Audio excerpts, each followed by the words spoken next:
Mount the female portion of the hinge to the cabinet door with the 4 short screws.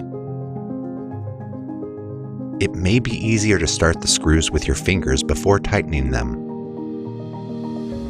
Insert the latch into the cabinet door, then put the outer ring over the latch. Secure the outer ring to the latch with the 2 screws.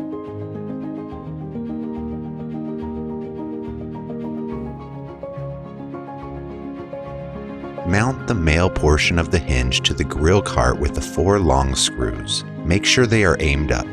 The door can be installed to open from the right or left depending on your preference. Align the female sides of the hinges attached to the cabinet door over the male sides of the hinges attached to the grill cart and slide down gently.